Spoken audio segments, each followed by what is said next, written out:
पेट है और एक पीठ है।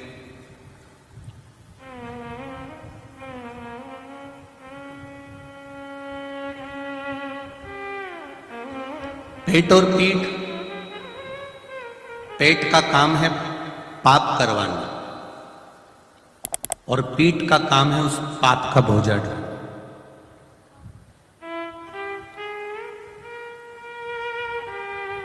पेट पाप करवाएगा, पेट झूठ बुलवाएगा, कपट करवाएगा, बेईमानी करवाएगा, छल करवाएगा, अपशब्द कहलवाएगा। पेट कहीं ना कहीं इसको भरने के लिए बेईमानी करवा सकता है, झूठ बुलवा सकता है, छल करवा सकता है, कपट करवा सकता है, बेईमानी करवा सकता है। पेट कपट करवा देगा, झूठ बुलवा देगा, पाप करवा देगा और पाप करवाने के बाद में भोगना पेट को नहीं पड़ेगा, भोगना इस पीठ को पड़ेगा, भोगना इस पीठ को।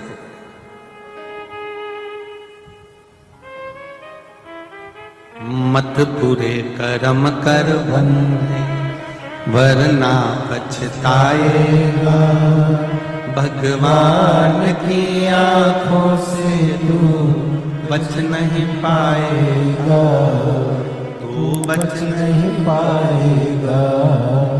अरे ओ अज्ञानी मत करना, तेरे कर्म का फल भी तू ही पाएगा, जैसा किया तूने तेरे आगे आएगा। मत बुरे कर्म कर बंदे वरना पछताएगा, भगवान की आंखों से तू बच नहीं पाएगा, तू बच नहीं पाएगा। ये पेट पाप करा देता, पेट छल करवा देता, पेट बेईमानी करवा देता, पेट कपट करवा देता। पेट का काम है पाप करवाने का, झूठ बोलने का कि कैसे भी मैं भर लूं अपने पेट को।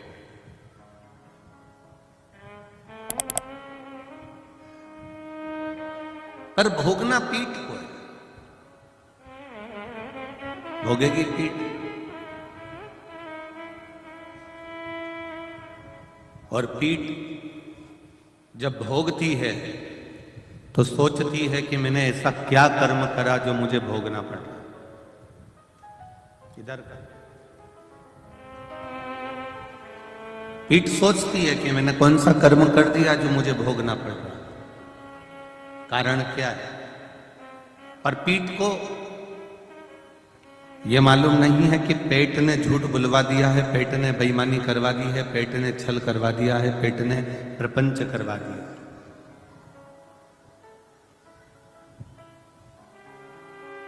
भगवान शिव की कथा कहती है, भगवान शंकर का संवाद कहता है, शिव महापुराण की कथा कहती है कि पेट देने वाले ने पेट दिया है, उसको भरने के लिए भी उसने साधन बनाए हैं, और वो साधन उसने जो बनाए हैं वो जनमानस के कल्याण के लिए बने,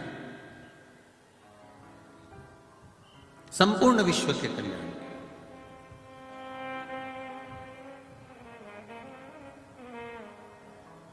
इस पेट को कैसे भरा जाए, बिना कपट के, बिना बेईमानी के, बिना प्रपंच के, बिना छल के। इस पाप के रोग को कैसे मिटाया जाए। जैसे दवाई का पर्चा मेडिकल वाले पढ़ लेते हैं, उसी तरह आपकी जिंदगी का पर्चा मेरा महादेव पढ़ लेता है।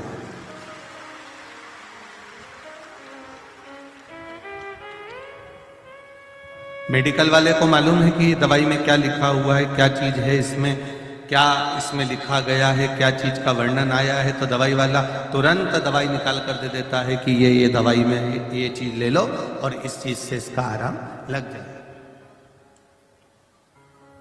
जैसे मेडिकल वाला भी कहता है, आपने जाकर कह दिया कि साहब हमारा पेट दुख रहा है, हमारा सिर दुख रहा है, हमको ये तकलीफ है, हमको ये कष्ट है, तो उसने दवाई निकाल कर दे दी। उसने दवाई निकाल कर आपको दी। उसी प्रकार से जैसे आपने कहा कि मुझे एसिडिटी हो रही है, गैस बन रही है, मेरा सिर दर्द हो रहा है, मेरा पीठ में दर्द हो रहा है, मेरे हाथ में दर्द हो रहा है, मेडिकल वाले ने केवल सुना और सुनकर आपको दवाई निकाल कर दे दी, और आपने वो दवाई मेडिकल वाले से पूछा इसको कैसे लेना है, उसने कहा साहब इसको पानी से ले लेना, इसको दूध से ले लेना, इसको सुबह ले लेना, इसको शाम को ले लेना। उसने समझा,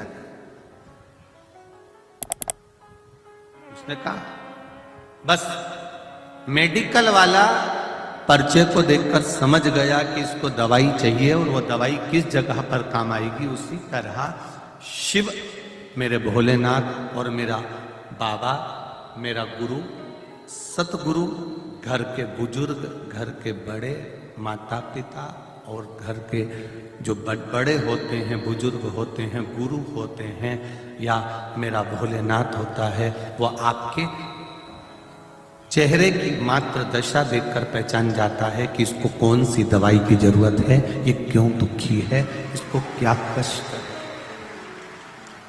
इसको तकलीफ क्या है, इसको कष्ट क्या है।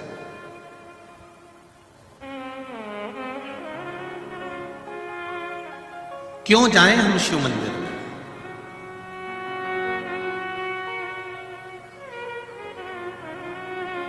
किस लिए?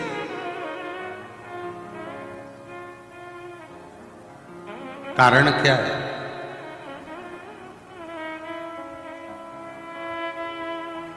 एक नाई की दुकान पर एक व्यक्ति बैठा हुआ कटिंग करवा रहा था। नाई बोला जा रहा, बोला जा रहा, बोला जा रहा, पहले राजनीति पर आया, फिर धर्म नीति पर आया, फिर वापस राजनीति पर आया। फिर उसने कहा दुनिया के लोगों में तो अक्ल नहीं है, बिल्कुल भी जबरदस्ती के शिव मंदिर जाने में लगे हुए हैं, महाराज के चक्कर में पड़े हुए, काय को टाइम बर्बाद कर रहे हैं यहां 2-2, 3-3 घंटे तक बैठकर। उसने कहा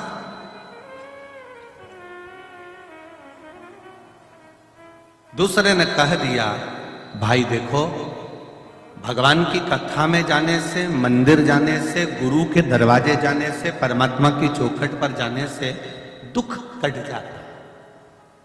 इसलिए दुनिया के लोग कथा में, सत्संग में, भजन में, कीर्तन में, मंत्र जाप में आते हैं।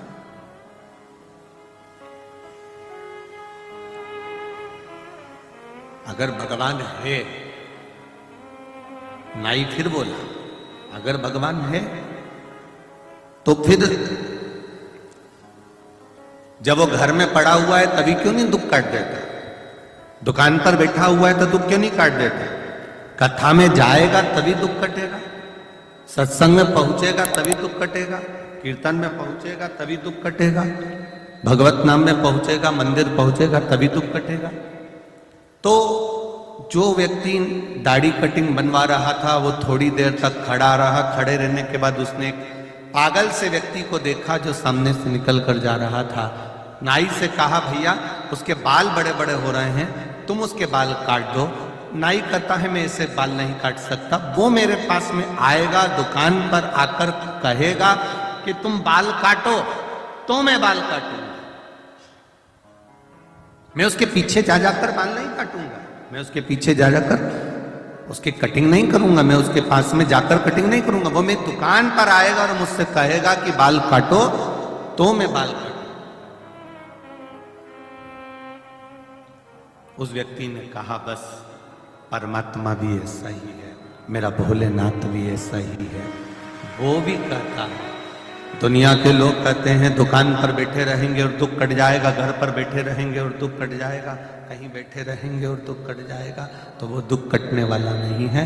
वो दुख जब कटेगा जब हम भोलेनाथ जी की शरण में, विठ्ठल की शरण में, हरि विठ्ठल की शरण में, स्वामी समर्थ की शरण में, जब सतगुरु की शरण में जाएंगे तो गुरु उस दुख को काट देगा, ये निश्चित है।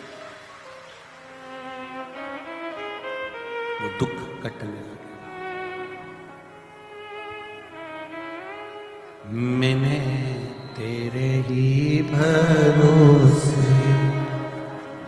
बाबा तेरे ही भरोसे हवा बिच उड़ती जावांगे। बाबा डोर तो छड़ीना में कटी जावांगी।